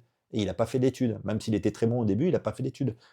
Jusqu'au bout, parce qu'aller jusqu'au bout des études, c'est rencontrer la contrainte, la souffrance, l'ennui. Et ce n'est pas possible pour lui. Pourtant, c'est de son évolution. L'évolution du 6, c'est d'aller dans le 9. C'est de prendre les bons côtés du 9. C'est de se détendre. Et de découvrir qu'au-delà de la peur, s'il lâche prise, parce que le 6, c'est ça qu'il doit faire, c'est qu'il doit avoir peur, avoir peur, avoir peur, ne rien faire, ne rien faire, ne rien faire, ne rien faire, et d'un seul coup baisser ses armes, dire ok, ça y est, je contrôle plus rien, j'accepte, j'ai pas la solution, je me laisse mourir, et à ce moment-là, s'apercevoir qu'il y a une énergie qui lui tend la main et qui va lui donner la solution. C'est comme si le 6 devait découvrir la foi. Il doit découvrir la foi et il doit la transmettre aux autres. Un jour, je faisais un soin à une femme qui était 6. Donc, les 6, comme c'est des gens organisés, on leur donne des postes de responsabilité dans les boîtes, là où ils travaillent, parce qu'ils sont bons à ça, quoi. Donc, ça les épuise, ces choses-là. Donc, elle rentre chez elle, elle est complètement épuisée, et puis elle voit que c'est son mari devant la télé en train de regarder le foot, et puis les enfants, ils n'ont pas mangé. Donc, en tant que 6, putain, elle voit ça, elle dit, il faut faire à manger aux enfants quand même. Et comme elle est 6, elle ne va pas leur donner à manger des produits chimiques. Donc, elle leur fait un bon plat avec des légumes frais et tout ça. Et ça lui prend du temps de faire ça. Et ça l'énerve et ça la fatigue encore plus. Et à un moment, elle va voir son mari qui est en train de se relaxer, peinard, sur le canapé à regarder le foot. Et elle lui gueule dessus. Parce que c'est une 6 controphobique. Et elle lui gueule dessus. Ah, t'as le droit de faire ça et tout. Alors que son mari lui donne l'exemple. C'est ce qu'elle devrait faire, elle, se relâcher, quoi. Et son mari lui dit, de toute façon, toi, quand tu es énervé, quand tu es stressé, tu stresses toute la famille. Quand tu rentres, le stress se répand sur tous les gens qui sont dans la pièce. Et il a raison. Et elle, comme elle est controphobique, elle prend ça comme une attaque et elle lui gueule dessus. Mais si on écoute le truc le plus profond qui est là-dedans, la vérité, c'est que quand elle est stressée, elle stresse l'humanité. Spielberg, il a fait peur à l'humanité avec son truc des dents de la mer et on a massacré des millions, voire des milliards de requins à cause de ça, quoi. Alors qu'il y a plus de gens qui meurent de piqûres de moustiques que de se faire manger par un requin. Mais il nous a transmis sa peur avec son film, quoi. Mais aussi, le bon côté, c'est que quand le 6 est en confiance, il transmet la confiance et la foi au monde entier. Vous voyez? Et c'est le chemin de tous les énatypes. Le 6 doit traverser la peur mentale pour découvrir la confiance et la transmettre aux autres. Le 8 doit traverser la faiblesse, la vulnérabilité pour faire découvrir le sacré. Le 2, il doit prendre, si on prend la flèche, elle va du 4 vers le 2, donc le 2, son évolution, c'est d'aller vers le 4. Le 2, son évolution, c'est de devenir créative, de créer. Le véritable artiste dans l'énéagramme, c'est l'énéatype 2. Alors que les 2, elles se mettent en couple avec des artistes, elles les aident à réussir, elles se mettent en deuxième position, et à travers la réussite de leurs compagnons, elles vont réussir elles, alors que les vrais artistes, c'est elles, quoi. Le 4, c'est étonnant ça, le 4, c'est celui qui est contre la structure, qui refuse complètement la structure, qui est toujours à l'écart, underground. Son évolution, c'est de prendre les bons côtés du 1. C'est d'être structuré. C'est de faire les choses de manière impeccable. Et ça, c'est étonnant, hein, chez les 4, c'est des gens qui sont très structurés. Quand ils ne sont pas dans un fonctionnement émotionnel, c'est des gens qui sont très structurés, qui sont archi logiques et archi pointilleux, quoi. Donc souvent, souvent, quand les 4 ont la chance de faire un métier dans lequel il n'y a pas besoin d'utiliser l'émotionnel, c'est-à-dire qu'ils deviennent clercs de notaire ou qu'ils deviennent architectes ou profs de maths, d'un seul coup, ils sont extraordinaires. Mais s'ils font un métier dans lequel ils s'occupent des enfants handicapés, qui s'occupent des immigrés, qui sont dans l'émotionnel et tout ça, là, ils vont se faire avoir. Vous voyez ce que je veux dire? Amy Winehouse, qui est une type 4, qui faisait n'importe quoi dans sa vie sentimentale, qui était amoureuse d'un drogué, qui a fait moi n'importe quoi, c'était la plus grande chanteuse de jazz. Donc au niveau du rythme, elle était impeccable. Michael Jackson aussi, si vous voyez des vidéos de Michael Jackson quand il organise ses concerts, il maîtrise tout. Il maîtrise tout. C'est le meilleur de tous les danseurs, quoi. Au niveau de la musique, il est meilleur il est plus dans le rythme que le batteur. Il est impeccable, quoi. Vous voyez? Lena type 1, son évolution, c'est de prendre les bons côtés du 7. La flèche, elle va du 7 vers le 1, donc son évolution, c'est de prendre les bons côtés du 7. Donc Lena type 1, c'est de retrouver la joie de vivre. C'est-à-dire qu'au début, il avait cette joie. C'est pour ça, les énatypes 1, quand ils étaient petits, c'était des enfants libres, mais libres mentalement, libres et joyeux, et ils doivent retrouver ça, en traversant la culpabilité, quoi. Qu'est-ce que j'ai fait? Je les ai tous faits. Non, le 3, la flèche, elle va du 6 vers le 3, donc le 3, son évolution, c'est d'aller exprimer les bons côtés du 6. Donc le 3, c'est celui qui réussit pour sa gueule, personnellement, et donc il doit traverser l'échec pour faire réussir le collectif. Il doit porter l'espoir et faire réussir le collectif. Et vous voyez, si Emmanuel Macron, qui est né à type 3, quand il a passé la loi sur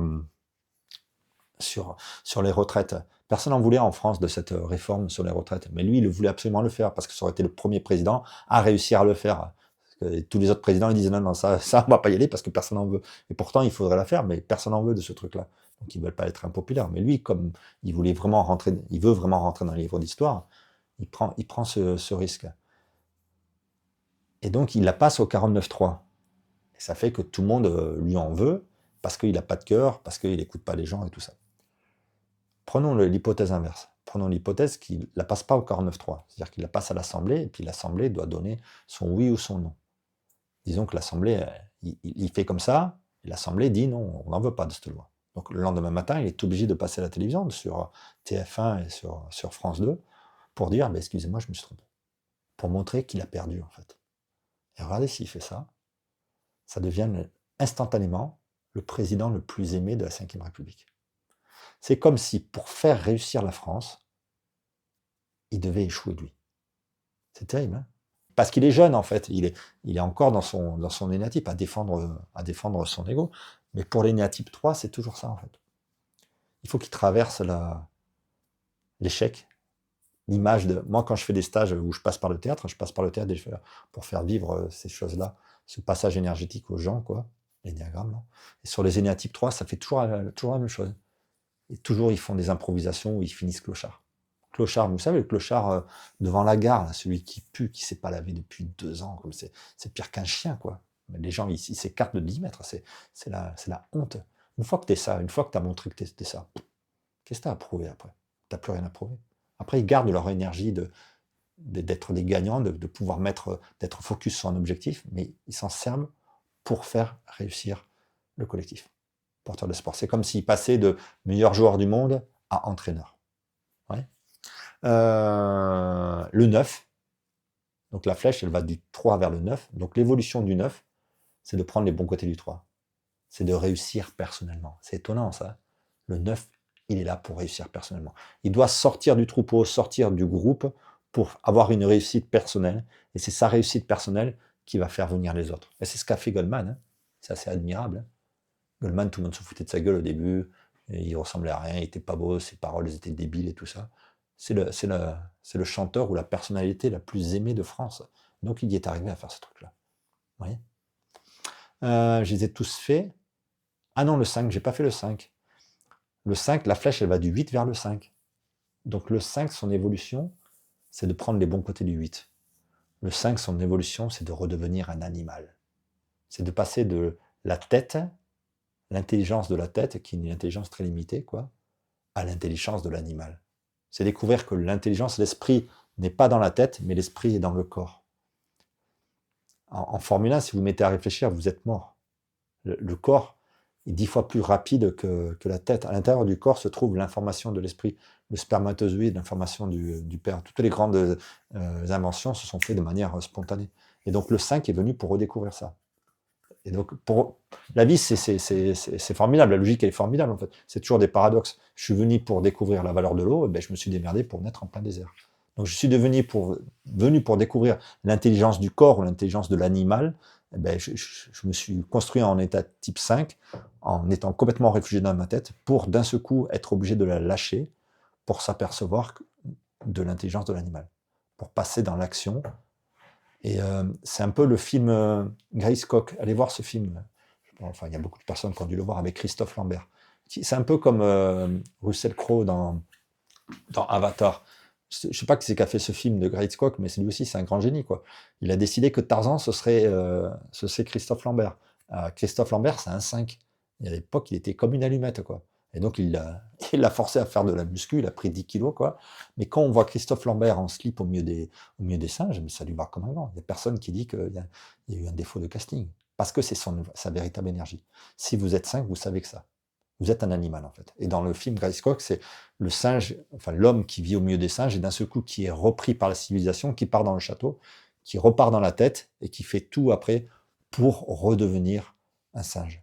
Comment faire? Comment faire pour faire cette évolution? C'est comme si, en fait, on prend une fréquence et à travers nous s'exprime une radio. Alors, on va faire du RMC, du 8 ou du Chéri FM et tout ça, quoi. Quand on va mal, eh ben, on ne contrôle pas, on disjoncte et puis on part dans une autre fréquence, on pète les plombs, quoi. Et notre évolution, ce serait d'aller à contre-courant de l'énergie pour exprimer notre véritable qualité en ayant traversé notre peur. Alors, le piège de ça, que je vois dans beaucoup de livres sur l'énéagramme, c'est que par facilité, en fait, on crée des flèches. C'est comme si on dit le 8, son évolution d'aller dans le 2. Et donc on fait une flèche. C'est comme si on se disait, il y a la direction du 8, c'est d'aller dans le 2. Mais c'est faux. L'énéagramme est décidé que dans un sens, hein. L'énergie va du 2 vers le 8. L'énergie ne va pas du 8 vers le 2. C'est impossible, on ne peut pas faire ça en fait. Trump ne va pas dire je suis faible. Il ne va pas dire ça. Il va dire c'est moi le plus fort, tu me donnes le Groenland et puis c'est tout. C'est moi qui est la plus grosse et puis tu fermes ta gueule. C'est ça qu'il dit Trump. Il ne dit pas je suis faible. Donc c'est pas possible. Pour les énéatypes, c'est pas possible.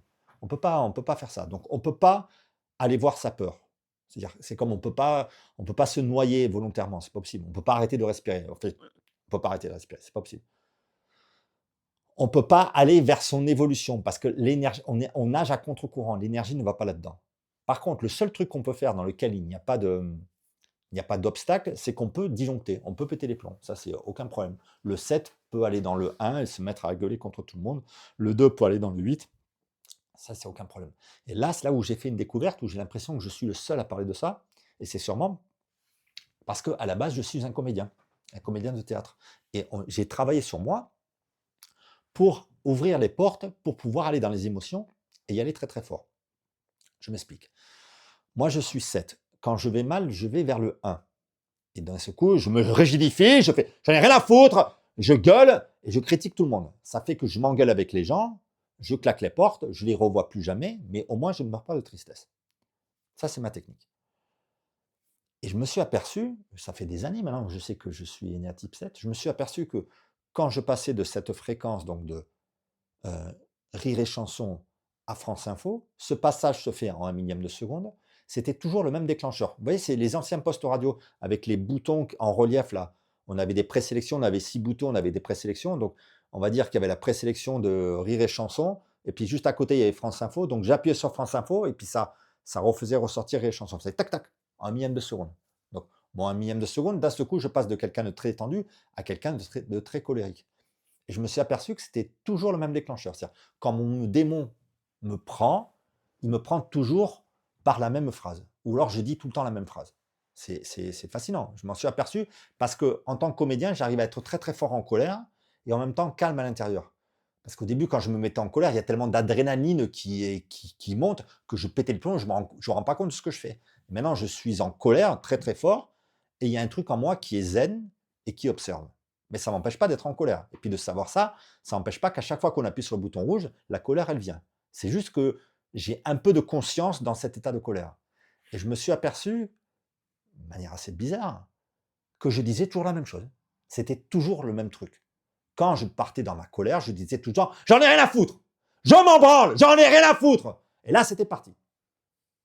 Je me suis aperçu de ça. Je dis, alors, je voyais, quand je m'entendais dire j'en ai rien à foutre, ce que je faisais, c'est que je prenais le chien, j'allais promener le chien avant de tout casser chez moi, quoi. Mais c'était tout le temps ça. C'est comme si le diable me prenait toujours par la même, par la même ficelle, quoi. Il tirait toujours la même ficelle, quoi.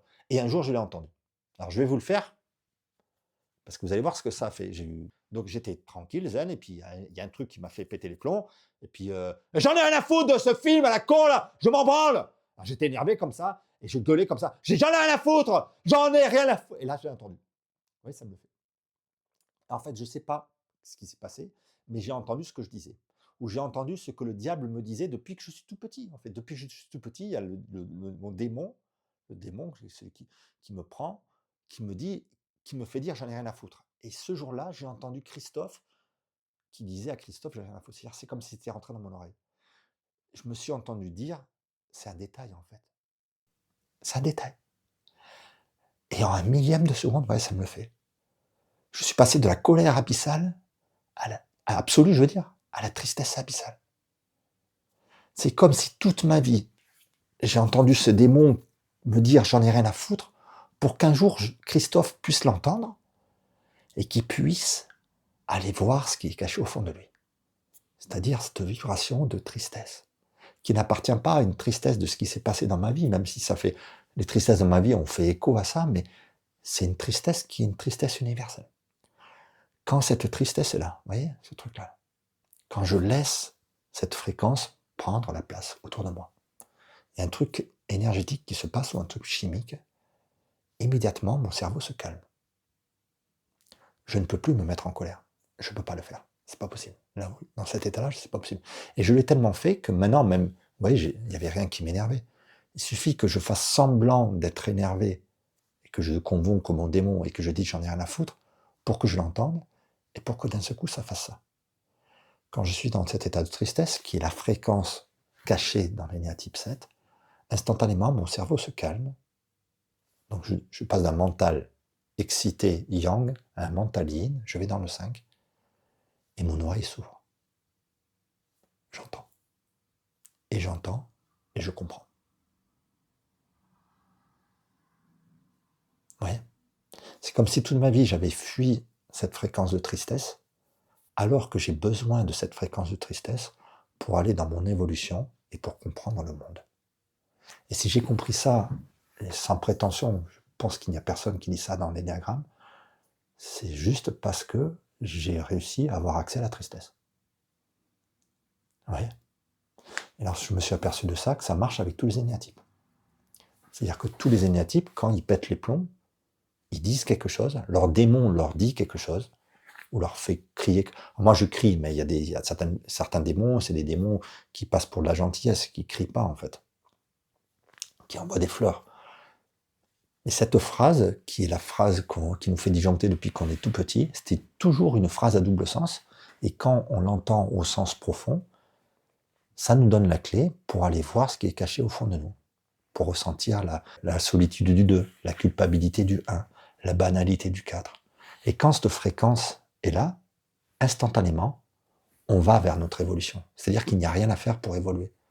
J'ai rien à faire pour comprendre, pour devenir quelqu'un qui comprend. Je suis quelqu'un qui comprend. J'ai juste à être triste, à accepter d'être triste. Et ça se fait tout seul en fait. Je suis là pour comprendre. Le 9 est fait pour réussir. Le 3 est fait pour faire réussir les autres. Le 8 est fait pour être au service du sacré. C'est comme ça. C'est comme s'il n'y avait pas besoin de travailler là-dessus. Donc le seul truc à faire, c'est d'être capable d'écouter son démon, de respirer là-dedans, et d'entendre le message qu'il nous donne, la clé, qu'il cherche à nous donner depuis toujours, pour pouvoir aller vers cette évolution. Alors moi, ça s'est fait sur moi, j'étais assez surpris, parce qu'on ne m'avait pas expliqué ça. Et ça fait des années maintenant que j'accompagne les gens avec l'énéagramme, avec les baguettes, vous allez voir, j'utilise des baguettes aussi, et puis avec le théâtre, et je m'aperçois que ça marche pour tous les énéatypes. Ça se fait tout seul. L'évolution se fait tout seul. Ce qu'il faut, c'est aller voir ça par son moi. Et ça explique le fonctionnement de l'énéagramme, et ça explique pourquoi les flèches vont dans ce sens-là. C'est comme s'il fallait faire face au démon, au monstre, et être capable de l'écouter. Le piège, c'est de s'identifier à lui, et d'un seul coup, on se fait avoir, s'identifier à l'amour, s'identifier à c'est moi qui ai raison, s'identifier à ils vont tous nous arnaquer. Par exemple, je vais vous en donner un, pour le 9 qui va dans le 6. Vous voyez, mon énergie est complètement différente.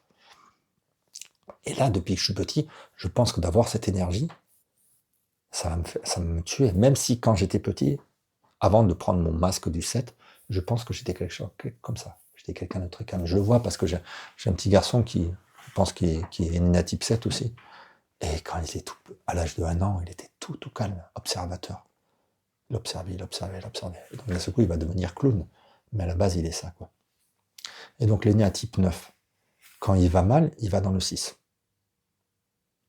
Son évolution, ce serait d'exprimer les bons côtés du 3, ce serait de réussir personnellement, de s'épanouir, de briller en fait. C'est chouette pour les énéatypes 9 parce que normalement c'est des gens qui vont devenir de plus en plus beaux, de plus en plus charismatiques s'ils vont bien, quoi.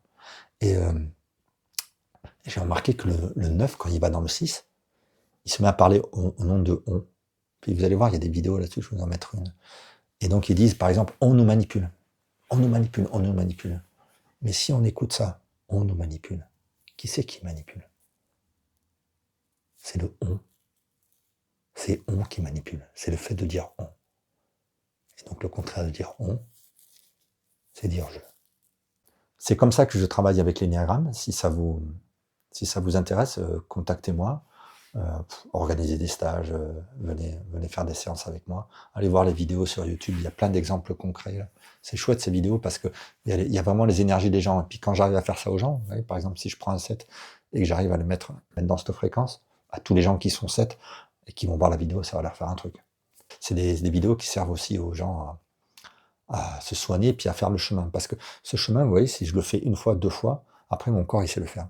Donc la porte secrète de l'énéagramme, ce serait aller dans la flèche de la désintégration, d'aller écouter le démon, et puis là il y a une porte secrète qui fait qu'on a accès à la fréquence interdite, cachée, qui est dans notre énergétique, et quand la fréquence est là, eh ben on va vers notre évolution, ça se fait tout seul, il n'y a pas besoin de travailler. Voilà, du coup ça me met dans une énergie bizarre, vous avez vu? Je suis tout calme, je suis tout calme. Alors regardez ça aussi, je vous l'ai dit, mais j'insiste là-dessus. Quand vous allez bien, il y a un de vos cinq sens qui s'ouvre. Ça peut être la vue, le toucher, un truc comme ça. Moi, c'est l'oreille. Je me suis aperçu que c'était l'oreille. D'un seul coup, il y a mon oreille qui s'ouvre. Parce que je suis calme et mon oreille s'ouvre. Donc d'un seul coup, j'écoute les gens, et puis je les écoute à 2 niveaux. J'écoute le personnage, l'ego, l'énéatype qui parle, et puis dans la même phrase, avec les mêmes mots, il y a la conscience qui parle aussi. Et quand c'est la conscience qui parle, vous allez voir, c'est un goût bizarre. Et quand je suis dans cet état-là, j'ai la faculté de l'entendre, ce truc-là. Donc observez-vous, observez ça, notez, juste observer. Je pense que c'est contre-productif de vouloir maîtriser ces énergies-là, c'est-à-dire de vouloir, moi, pour le 7, maîtriser la colère du 1 et tout ça, parce que moi je le sais, et je fais ce que je fais, vous voyez, et ça change rien que demain ou ce soir, si un de mes enfants ou ma femme appuie sur le bouton rouge, je vais repartir dans la colère, ça change rien. C'est la phrase chasser le naturel revient au galop. Donc je pense que c'est peine perdue de vouloir contrôler ça. On a beau méditer, on a beau faire des prières, ça ne changera pas. Ce qu'il faut, c'est aller le voir et juste observer ce qui se passe. Et observer ce que vous dites quand vous faites ça, et essayer de voir le message secret qui est caché dans cette phrase. Quand vous l'entendez, vous l'avez entendu. Quand j'ai entendu, moi, ce truc-là, que j'en ai rien à foutre, en fait, que c'était un détail, c'est entendu, vous voyez. Là, il suffit que je fais semblant de le faire et ça le fait, et une fois. Et donc, quand je veux prendre des décisions importantes, quand je veux faire des choses importantes, je sais qu'il faut que je sois dans cet état-là. Donc, j'utilise la colère, j'utilise mon démon pour me mettre dans cet état-là. Et quand je suis dans cet état-là, je sais que je suis bon. Je sais que je fais ce qu'il faut faire. Voilà. Bon, voilà. Eh bien, écoutez, ça fait 1h30. C'est une bonne vidéo. Allez voir les autres vidéos, là. C'est des vidéos sur des cas concrets, c'est vachement chouette. Si vous voulez me soutenir dans mon travail, ce qu'il faut faire, c'est vous abonner. Abonnez-vous. Ça fait un peu con de dire ça, mais c'est juste que ça fait augmenter le chiffre, le nombre des abonnés, et puis ça va faire que l'algorithme sur YouTube va me faire remonter, et je vais être plus visible. Donc il y aura plus de personnes qui pourront en profiter. Voilà, je vous remercie pour votre attention, et puis n'ayez pas peur. Et un jour, j'avais fait ça dans un stage, et il y avait la personne qui... Donc j'étais tout joyeux au début, tout plein d'énergie, et puis j'avais fini dans cet état-là. Et je me disais, oh Christophe, on dirait un petit garçon tout triste, ça va, ça va. Ils avaient peur que... Non, ça va aller. C'est mon énergie de base. Mais même moi, ça me fait bizarre d'être dans ce truc-là, en fait. C'est comme si je passais d'un gamin foufou à un vieillard. Un vieillard. Sage peut-être un petit peu plus, quoi. Voilà. Allez, je vous remercie. Merci pour votre attention, et puis à bientôt pour une prochaine vidéo. Ciao, ciao.